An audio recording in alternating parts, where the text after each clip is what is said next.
Бугарите усвоиле резолуција во која практично за жал се потврдува уште една загубена македонска година за нашите евроинтеграции и се потврдува едно фијаско на двојецот демагози Мицкоски и Мусонски, имено во резолуцијата на бугарскиот парламент пред малку усвоена, буквално стои дека европскиот консенсус е договор практично меѓу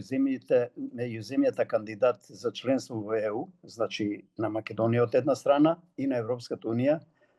како целина од друга страна, и затоа таму се вели дека ова не представува билатерално прашање, како што цело време, цела година го форсираат двоецот Мицкоски-Мусонски. Меѓу другото, таму уште се додава во таа резолуција дека европскиот консенсус се заснива на заклучоците од Советна од јули 2002 година, значи рамковниот и така натаму, и доаѓаат до 1 август 2017 со билатералната спогодба.